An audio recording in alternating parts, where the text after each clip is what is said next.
नहीं है, पर यही तो हमारी मूल में भूल हो गई है। इसलिए परमात्मा परमात्मा रटते रहते हैं पर जानते नहीं। तो ये जानना है अपने सहज चराचर के रूप में दिखने वाला, जो सब नामों का अहंकार होता है, ईश्वरी धर्म सो विश्वरूप, ये विश्व ही विश्वरूप परमात्मा है। अपना ये मूल स्वरूप है। मूल को भूल जाने के कारण विडंबना में पड़े हैं, जो महर्षि जी ने समझाया, पर कुछ वृद्ध अवस्था होने के कारण अटपट वाणी सी लगी होगी, क्षमा करना। इसके बाद महाराष्ट्र से आई हमारी देवी जी, अब हम उनको अच्छी तरह सुनेंगे रामचरितमानस के माध्यम से अध्यात्म समन्वय करते हुए। बोलो सद्गुरु भगवान की जय। हमारे बीच उपस्थित पुणे महाराष्ट्र से प्राची गोडवेले के स्वागत के लिए हम बिटिया वंदना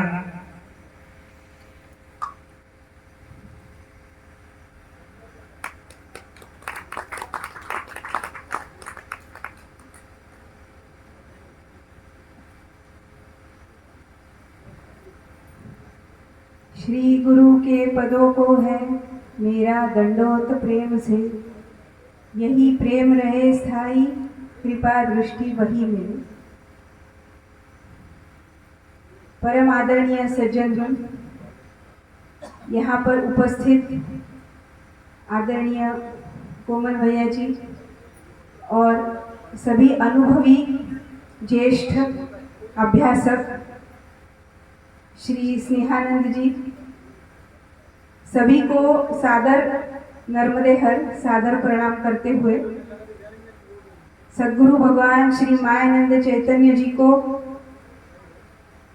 नमस्कार करते हुए मैं यहाँ पर थोड़ी देर के लिए, थोड़ा समय इन्होंने मुझे दिया है, तो मेरा अपना जो मनन है, मेरी अपनी जो बात है, वो सबके सामने कहना चाह रही हूँ।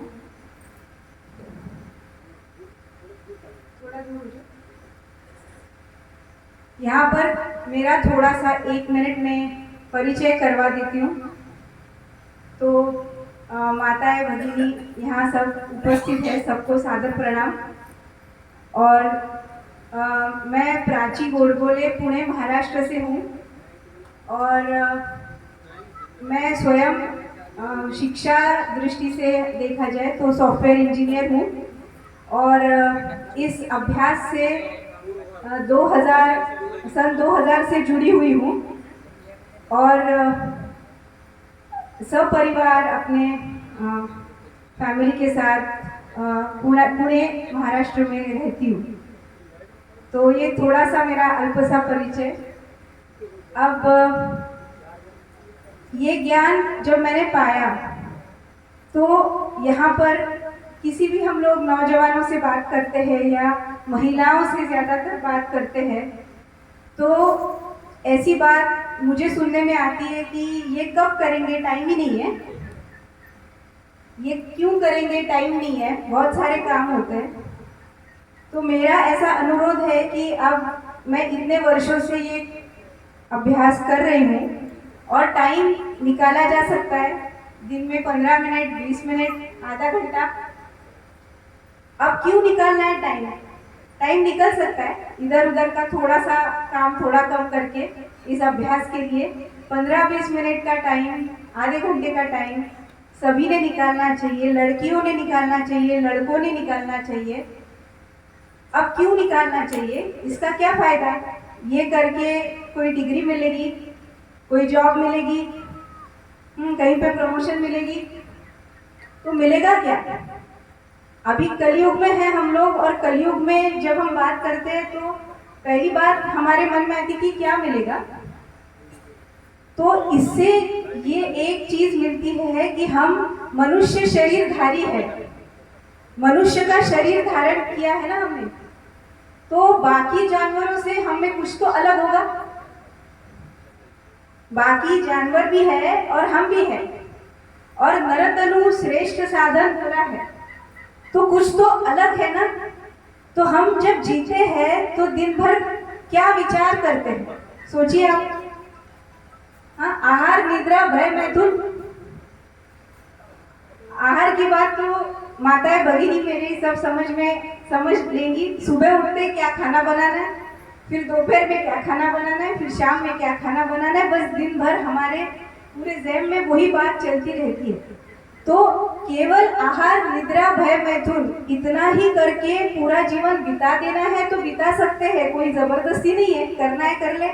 पर इससे भी अधिक नर तनु का कुछ ध्येय है, इस नरदेह का और एक ध्येय है, खाना पीना ये तो है, इससे ज्यादा करने की कुछ क्षमताएं मानवीय शरीर को प्राप्त हुई है और वो क्षमताएं है उत्क्रांत हुए इंद्रिय मन और बुद्धि। तो हमारा मन, हमारी बुद्धि और हमारे इंद्रिय जो है वो बाकी कुत्ते बिल्ली तोता मैना उनसे उत्क्रांत है। हमें मिले फ्री में, कुछ पैसा खर्चा नहीं करना पड़ा, बस मिल गए, क्योंकि मनुष्य देह ले लिया तो मिल गए। तो उनका जो उपयोग है वो अगर हम करते हैं तो मनुष्य अपने जीवन में शांति और समाधान जो है उसकी प्राप्ति कर सकता है। उपनिषदों में कहा है कि ये ज्ञान धारण करके अपनी बुद्धि से ऐसे कर्म करो जो पूर्वतरम कृतम, पूर्व काल में लोगों ने किए हैं और बड़े बड़े नाम प्राप्त किए, बड़े बड़े कार्य हुए हैं। और उन कार्यों का परिणाम क्या है, उन कर्मों का परिणाम क्या है? सुखमय जीवन। जिस जीवन में बीमारी नहीं है, मानसिक है ना क्लेश नहीं है, ऐसा सुखमय जीवन प्राप्त करने के लिए ये अध्यात्म ज्ञान, अध्यात्म विज्ञान मानव ने प्राप्त करना चाहिए, ग्रहण करना चाहिए। वरना मानवीय जीवन और किसी प्राणी के जीवन में कोई अंतर ही नहीं रहेगा। हमारे पास जो अधिक की क्षमताएं हैं उनका हम प्रयोग ही नहीं करेंगे, तो हम भी उसी झंझट में जो बीमारी की रहती है, परेशानियों की रहती है, उसी में सारा जीवन कब खत्म हो जाएगा समझ ही नहीं आएगा। तो ये करवाने के लिए इस भूमि में, भारत भूमि में अध्यात्म का बहुत बड़ा योगदान रहा है। सारी दुनिया, मैं दुनिया घूमी हूँ, कहीं परदेश में भी जॉब किया है काम के सिलसिले में, तो समझ में आता है कि जो यहाँ की भूमि में हमको ऐसे ही मिल जाता है वो वहाँ पे ढूंढने पर भी नहीं मिलता, बहुत सारा पैसा खर्चा करने पर भी नहीं मिलता, जो यहाँ पे सहज सुलभ उपलब्ध है। और आप तो बहुत ही भाग्यशाली है कि पंचम संचालक आदरणीय जीवनानंद जी चैतन्य जी के ग्राम के पास ही आपका ग्राम है, सबसे बड़ा तीर्थ क्षेत्र है, ऐसा मैं मानती हूँ। तो ये जो ज्ञान है ये भगवान मायानंद चैतन्य जी ने एकदम आसान करके बताया, पतासे के माध्यम से हमको समझाया। क्यों समझाया? ताकि इस ज्ञान से बुद्धि में प्रकाश हो जाए। अब क्यों चाहिए बुद्धि में प्रकाश? बुद्धि में प्रकाश होने से हमारे कर्म बदल जाएंगे। जो सकाम कर्म कर रहे हैं वो कर्म ही बदल जाएंगे, कर्म का स्वरूप बदल जाएगा, कर्म का हेतु बदल जाएगा, और ये कर्म जो है वो तेजस्वी कर्म होंगे। और ऐसे तेजस्वी कर्म करने के लिए भारत पुराने जमाने में जाना जाता था। और कोई भी कर्म तेजस्वी कैसे होता है? अब भगवान राम का कर्म तेजस्वी था क्या? तो क्या चमत्कारों की वजह से तेजस्वी होता है? कर्म तेजस्वी कैसे होता है? तो कोई बोलेगा कि हम कोई चमत्कार तो नहीं कर सकते, कैसे तेजस्वी कर्म करें? तो कर्म तेजस्वी होता है उसमें से बहने वाले प्रेम की वजह से। कर्म से जो प्रेम बहता है, सबके लिए समान दृष्टिकोण रख के, अपनापन रख के। देखिए राम जी का चरित्र, रामलीला हर साल सुनते हैं, हर साल पढ़ते हैं, तो बोर होता है। आजकल के जमाने में सबको बोर होता है ना, कुछ भी हो जाए और बोर हो गया, पर बहुत हो गया। तो राम चरित्र जो है हजारों वर्षों से प्रतिवर्ष बारंबार पढ़ते आ रहे, फिर भी किसी को बोर नहीं हो रहा है। क्यों भाई? वही तो चरित्र है, चरित्र थोड़ी बदल रहा है, वही चरित्र है जो बचपन में सुना था वही अभी सुन रहे हैं। तो क्यों इतना हमें उसमें रोचक, इतना रस निर्माण होना? क्योंकि उनके कर्मों से जो बह रहा था उसे बोलते हैं प्रेम। और उस प्रेम से जो लीला प्रकट हुई उसका इतना आनंद है कि इतने वर्ष हो गए, इतनी बार हमने उसे सुना, फिर भी हमें फिर से सुनना है, बार बार सुनना है।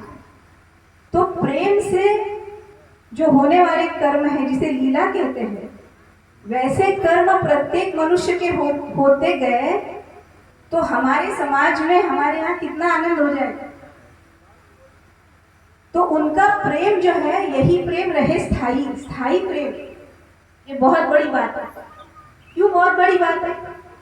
स्थायी प्रेम इसलिए बहुत बड़ी बात है क्योंकि हमारे यहाँ व्यवहार जब आ जाता है तो कुछ ना कुछ मनमुटाव आ जाता है। उसने ऐसा कह दिया, उसने वैसा कह दिया, प्रेम खत्म।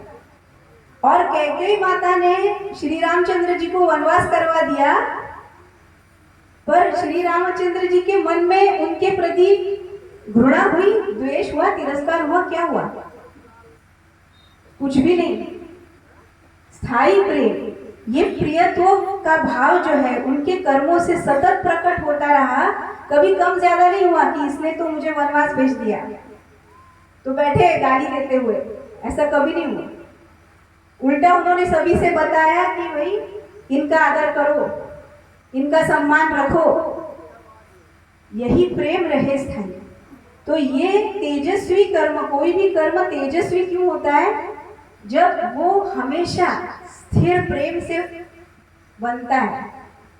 तो ये इतना भी मुश्किल नहीं है, चमत्कार कोई करने की जरूरत नहीं। प्रेम स्थायी रहे किसी से भी व्यवहार करते समय। तो ये कैसे स्थायी रहेगा?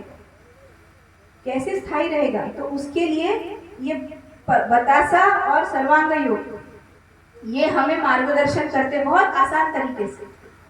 तो कैसे प्रेम स्थायी रहे? भाई इधर देखे तो लगता है कि नहीं मेरी बेटी है, मेरा बेटा है, उधर देखे तो नहीं पड़ोसी का है, उससे क्या है ना।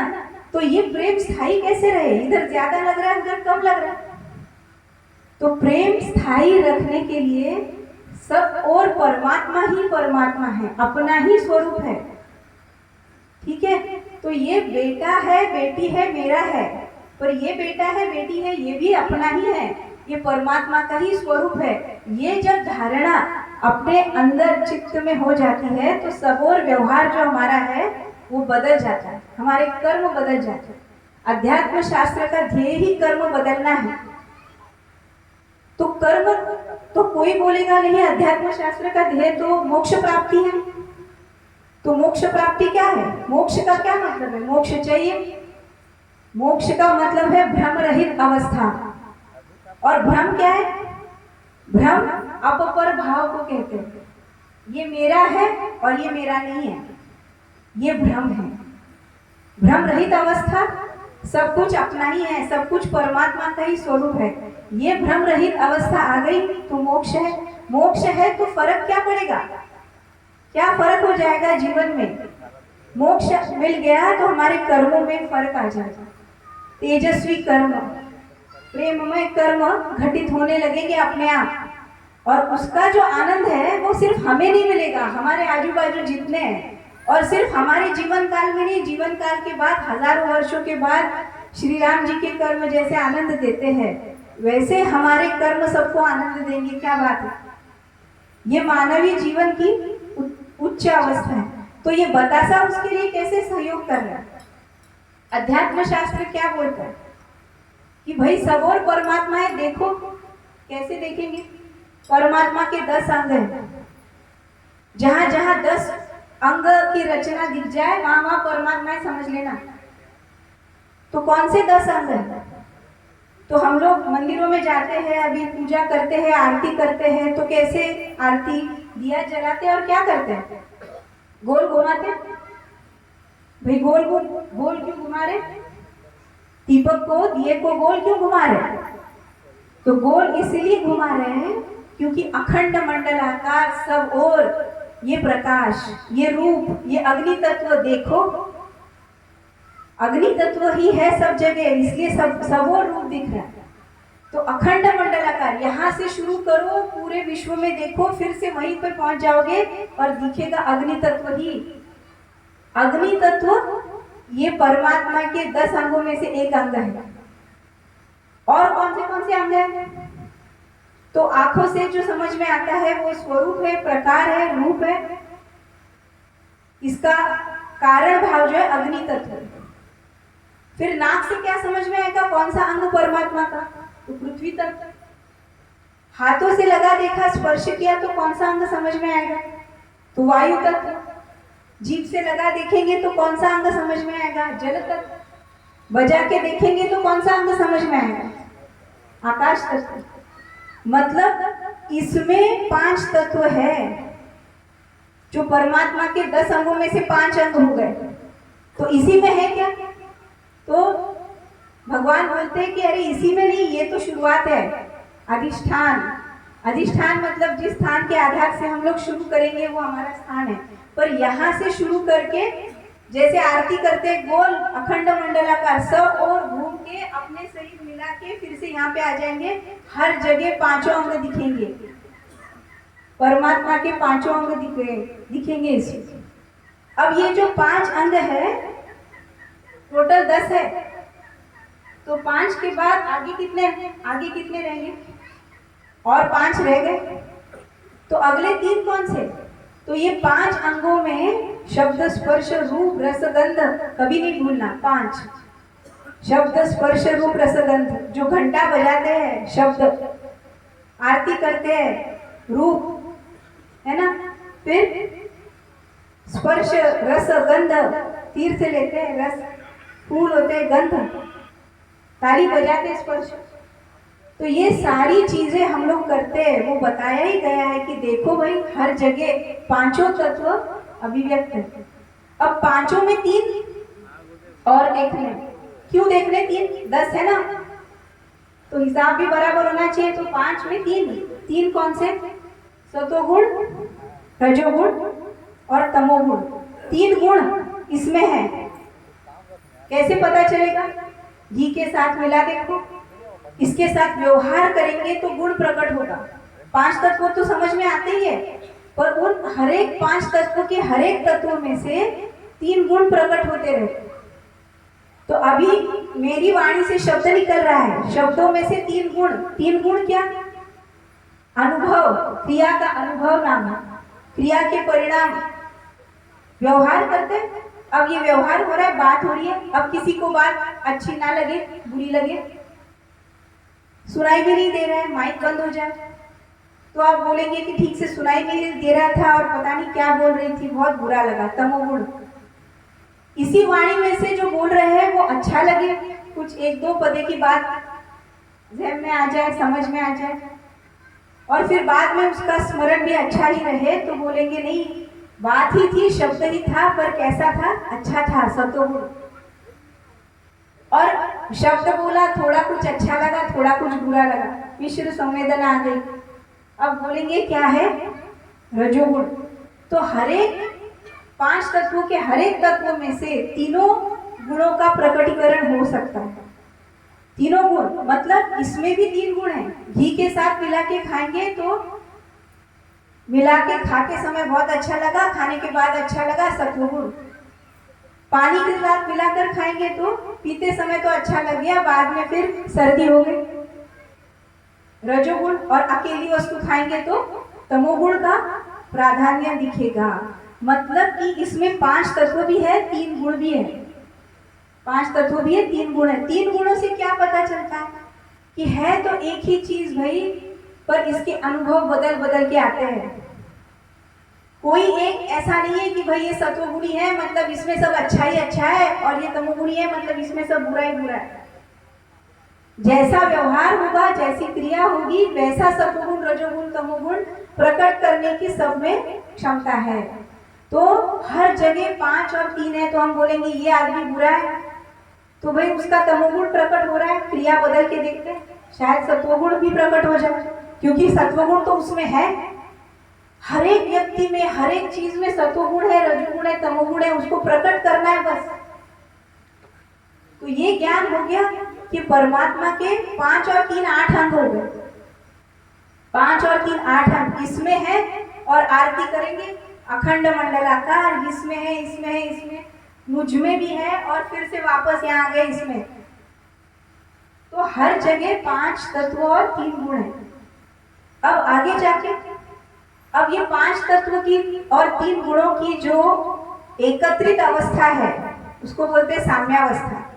ये क्या मुसीबत है? साम्यावस्था।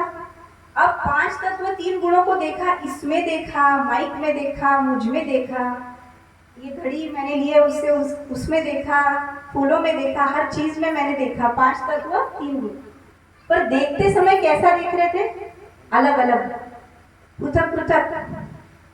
अब भगवान बोलते थोड़ी युक्ति, थोड़ी सी एक और चीज बतानी है, अलग अलग ना देखे, सब मिलाकर देखे। एक सब मिलाकर, सब कुछ एक साथ करके हमको देखना है। अलग अलग देखेंगे तो वो अज्ञान अवस्था है।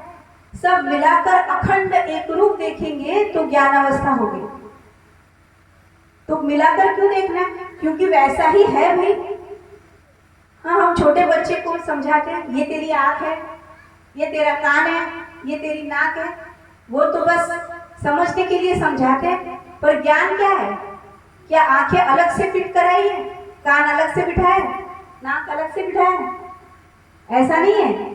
ज्ञान तो हमें ये है कि हमने अलग अलग नाम तो दे दिए, बच्चे को समझा भी दिया, पर ज्ञान की बात ये है कि ये सारे अखंड है, ये सारे एक दूसरे से जुड़े हुए हैं और कोई भी कार्य करते समय ये सारे अंग एक साथ सहयोगी होते हुए कार्य बनता है। तो ज्ञान की बात है कि समझने के लिए खंड खंड टुकड़े टुकड़े, है ना, कि ये मेरे पिताजी है, ये मेरे माताजी है, ये मेरी सास है, मेरे ससुर है, ये मेरा बच्चा है, बेटा है, बेटी है, दामाद है, खंड खंड देख रहे हैं। पर समझने के लिए ज्ञान में क्या है? खंड खंड मत देखो, भगवान की कृपा है, हमें बता रहे हैं कि सब अखंड देखो, सब एक साथ मिलके देखो। ये सारी जो सृष्टि है वो अलग अलग से काम नहीं कर रही भाई, सब पूरा एक साथ मिला के घर चल जाए। तो माता जी भी चाहिए, पिताजी भी चाहिए, सास भी चाहिए, ससुर भी चाहिए, बेटा भी चाहिए, बेटी भी चाहिए, सब मिलके एक साथ जो बनता है ना, वो एकत्रित स्वरूप जो है साम्यावस्था रूप, वो एकत्रित स्वरूप को ध्यान में लेना। उससे क्या होगा? उससे समझ में आएगा कि अकेले हम तो कुछ नहीं कर सकते। सब एकत्रित स्वरूप मेरे पीछे दही हांडी, देखा होगा आपने दही हांडी, भगवान श्री कृष्ण का जो दही हांडी उत्सव रहता है, उसमें हांडी फोड़ने वाला जो है वो ऊपर रहता है सबसे। हमें क्या लगता है? उसने फोड़ डाली हांडी, क्या ये सच है? उसके नीचे जो सब छुपे हुए हैं, एक के नीचे कितने सारे लोग होंगे, वो सब एकत्रित होके काम करने वाला करता सिर्फ वो बच्चा है जो ऊपर जाके तोड़ रहा है। वैसे ही इस विश्व में खंड खंड खंड सारे स्वरूप है, पर अखंड देखना है, अखंड एक रूपता से देखना है। तब समझ में आएगा कि हर एक का अपना अपना महत्व है। इस महत्व को ही बताया है प्रियत्व, इसको बोला है प्रियत्व। हर एक चीज का, वो अच्छी हो, बुरी हो, सुंदर ना हो, अपने पसंद की हो, ना पसंद की हो, हर एक चीज का इस अखंड रचना में बहुत बड़ा महत्व है। और इसीलिए कैसा भी हो वो प्रिय है, और ये प्रियत्व किसी का कोई छीन नहीं सकता। हम बच्चे हैं तो भी प्रिय है, जवान हो गए तो भी प्रिय है, बूढ़े हो गए तो भी प्रिय है, जब तक हम हैं प्रिय ही है। और हमारा होना कैसा है? सदा है, अस्ति, यानी हमेशा रहना। कल थे, आज है, कल भी रहेंगे। तो हमेशा रहना और हमेशा प्रिय रहना, ये परमात्मा का स्वभाव है। इसको अक्षर ब्रह्म कहा है। 10 अंग बोल रहे थे, 5 अंग हो गए, 5 तत्व, 3 अंग हो गए त्रिगुण, और 9वां अंग हो गया अक्षर ब्रह्म, यानी अस्थि भाति प्रिय, अखंड रूप से प्रियत्व देखना, सबको जुड़ा हुआ देखना। तो ये अस्थि भाति प्रियत्व जो है, ये जैसे जैसे, इसको भगवान ने एक बहुत ही आसान शब्द दिया है, अस्थि भाति प्रियत्व, तो समझना, ध्यान में रखना मुश्किल है। भगवान बोल रहे इसको बोलो मिठास, मिठास, मीठापन। इसके अंदर की मिठास कम होती है, ज्यादा होती है? टुकड़ा कर देंगे इसका तो मिठास कम हो जाएगी, वैसी की वैसी रहेगी। हर एक टुकड़े में भी मिठास रहेगी। ऐसा नहीं कि टुकड़ा किया और मिठास गायब, टुकड़ा टुकड़ा और कितने भी टुकड़े कर देंगे, जैसे इसमें मिठास हमेशा रहती है, वैसे हर एक इस परमात्मा के कण कण में, हर एक जीव में प्रियत्व जो है वो हमेशा रहता है, स्थायी भाव। और हम भी स्थायी है। हमारा घर कहाँ है? ये विश्वरूप हमारा घर है, इसके हम स्थायी सदस्य हैं, कोई हटा नहीं सकता। किसी को आप पसंद नहीं आ रहे हो, निकल जाओ। अरे विश्वरूप से बाहर कहाँ जाएंगे? विश्वरूप से बाहर कोई स्थान नहीं है। हम यही हैं, कल थे, आज है, कल भी रहेंगे। तो 5 तत्व, 3 गुण और 9वां जो है अक्षर ब्रह्म, और 10वां अंग जो उसका है पुरुषोत्तम। पुरुषोत्तम का क्या मतलब है? पुरुषोत्तम का मतलब है कोई भी चीज ऊपर ऊपर देख रहे हैं, पर तब देखते समय स्थूल अंग 5 तत्वों का और सूक्ष्म अंग अक्षर ब्रह्म का, ये दोनों मिलाकर देखना है, मूल उसका देखना है। तो ये देख रहा है, ये बतासा है तो बतासा दिख रहा है, पर इसका मूल क्या है? इसका मूल है शर्करा। शर्करा टुकड़ा कर दिया तो नाम बदल जाएगा, टूटा हुआ बतासा। कूट दिया तो पिसा हुआ बतासा, पर मूल क्या है? शर्करा।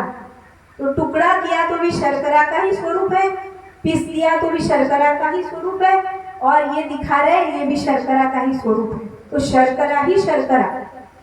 तो जब मूल में देखते हैं तो क्या होता है? स्वरूप बदलने पर भी हमारा प्रियत्व कम नहीं होता है, हम मूल से चिपके रहते हैं। तो जैसे ही सब लोग दिख रहे हैं, कोई मेरे पहचान वाले है, कोई पहचान के नहीं है, कोई अच्छे, कोई अच्छे नहीं लग रहे, अब क्या करें? पर मूल में देखें तो क्या है? मानव है, जीव है। और ये मानव और जीव ये कहाँ से आए? दुकान में मिलते हैं कहीं? शर्करा दुकान में नहीं मिलती है। शर्करा जो है ये विश्वरूप में स्वयंभू है, स्वयंभू प्रकट हो जाती है। वैसे ये मानव विश्वरूप का स्वयंभू अंग है। स्वयंभू समझता है? ये सारे अंग मैंने बोले सारे स्वयंभू है। 5 तत्व, 3 गुण, अस्थि भाति प्रिय रूप अक्षर ब्रह्म और पुरुषोत्तम शर्करा, सारे स्वयंभू अंग है। स्वयंभू मतलब दुकान में नहीं मिलेंगे। अरे 5 रुपए का सत्वगुण लेके आओ, नहीं मिलेगा। वो तो स्वयंभू है, सबको प्रदान किया हुआ है। तो ये 10 अंग जहां जहां हमें दिख रहे हैं, 5 तत्व, 3 गुण और पुरुषोत्तम 10वां, ये 10 अंग जहां जहां हमको दिख रहे हैं, नजर आ रहे हैं, वहां वहां परमात्मा है। तो सर्वांग योग की प्रयोग रीति से हमें क्या समझना है कि परमात्मा हर जगह है। ऐसी सुई के लोग जितनी भी जगह नहीं जहां परमात्मा नहीं। मंदिर में तो है, हमारे घर में फोटो लगाएंगे, ये वो वहां पे है, पर हमारे आजू बाजू में सामने परमात्मा ही परमात्मा है। इसको ही विश्वरूप नाम दिया है। और ये विश्वरूप परमात्मा क्या है? ये विश्वरूप परमात्मा को सर्वरूप बोला है। सर्वरूप, सारे रूप जिसमें समा गए, सारे रूप जिसमें बदल रहे हैं और समाये हुए हैं, ये विश्वरूप है। और इस विश्वरूप परमात्मा का जब हम निश्चय करते हैं बुद्धि में, तो दिखने वाला सब कुछ आदि अंत मध्य रहित कैसा है विश्वरूप? कभी नष्ट नहीं होता, हमेशा होना उसका स्वभाव है। कैसा है विश्वरूप? अपने सारे अंगों को समाये हुए हैं, समेटे हुए हैं। सब अंगों का आधार है विश्वरूप, विश्व आधार है। अभी मैं पुणे से आई, पुणे से आते समय मेरे साथ और भी 2 लोग थे, पर कुछ ना कुछ कारणवश वो नहीं आ पाए। तो ना आ पाने से क्या हुआ, सब मुझे कह रहे अब तुम अकेली जाओगी इतनी दूर, 1000 किलोमीटर से थोड़ा ज्यादा है, बीच में ट्रेन भी बदलना था और रात में पहुंचना था, अकेले कैसे जाओगे? तो मैंने बोला अकेली कहाँ हूँ, विश्वरूप के अंदर हूँ। विश्व आधार है, विश्व आधार है, और हर जगह पे विश्व आधार कोई ना कोई मिलता गया, सहयोग बनता गया, बस पहुंच गए यहाँ पर। विश्व आधार जब बन जाता है तो ये ऐसा पक्का एफडी अकाउंट है ना, ऐसा पक्का बैंक है जो कभी डूबता नहीं है, ऐसा स्थायी आधार है जो कभी हिलता नहीं है। माता पिता आज है कल रहेंगे ना रहेंगे, पर विश्व आधार हमेशा। तो ये ज्ञान जो है ये हमें विश्व रूप से जोड़ देता है, विश्व आधार में स्थित कर देता है। इससे क्या होता है, मनुष्य निर्भय होता है, निर्भय बनता है और कोई भी कार्य करते समय उसके मन में अप्रेम की भावना नहीं आती है। प्रेमयुक्त प्रियत्व, क्योंकि अपना ही अपना रूप है, सब अच्छा बुरा जैसा भी है अपना ही अपना रूप है। तो कर्म में प्रियत्व बहना, उसको ईश्वर बोला है। ये सारे शब्द कभी समय अभी तो नहीं है मेरे पास, इन्होंने बोला है कि अभी 5 मिनट में रोकना है। तो ईश्वर क्या बोला है, भगवान, ईश्वर, परमात्मा, हर शब्द की अपनी अपनी व्याख्या है। ऐसा नहीं कि सारे भगवान यानी ईश्वर, ईश्वर यानी परमात्मा ऐसे हम लोग बोल देते हैं, पर हर शब्द की अपनी अपनी व्याख्या है। तो जब मानव को, मानव यानी हम सब, हमारे कर्म में ये एकत्व का भाव प्रेरणा रूप से प्रकट होने लगता है, ये प्रियत्व का भाव हमारे कर्मों में बहने लगता है, तब उस कर्म को ईश्वरी कर्म कहते हैं। तब उस कर्म को ईश्वरी कर्म या विश्व लीला कहते हैं, जिसका फल हमेशा स्थायी सुख, आनंद और शांति रहती है। तो भगवान बोलते हैं कि मनुष्य बनकर हम लोग जन्म तो लिया है, पर स्थायी सुख नहीं है। सुख आ रहा है, जा रहा है, 5 मिनट आया, 15 मिनट गया, क्या फायदा, उसी में उलझे पड़े। तो ये बतासा लो, परमात्मा को हर जगह जान लो, उसका निश्चय करो। बतासे की क्या जरूरत है, आपने बता दिया, हमने सुन लिया, बस हो गया। नहीं नहीं नहीं नहीं, सुनने से नहीं होता कर्म। कर्म तो निश्चय से होता है, बुद्धि में निश्चय हो जाएगा तो कर्म होगा। इसीलिए बतासा लेना। और बतासा तो हर घर में, बतासा नहीं है तो शक्कर तो हर घर में मिल जाएगी। तो बस उसके आधार से वो अधिष्ठान है, उससे प्रयोग करेंगे। ये सब विश्वरूप अखंड रूप से कैसे चल रहा है और उसमें हमारा योगदान क्या है, हमारा प्रियत्व क्या है, ये हमें जानकर वो पूर्व ही पूर्वतरम कृतम ऐसे तेजस्वी कर्म करने हैं। और भारत में जन्म लेने का हमारा जो भी प्रयोजन था वो सार्थ करना। तो मेरे ख्याल से मेरा समय समाप्त हो गया, तो मैं यहाँ पे रोक लूँगी आज मेरी वाणी। जो भी कुछ गलती से बोल दिया हो तो क्षमा कर देना। सबको नर्मदे हर।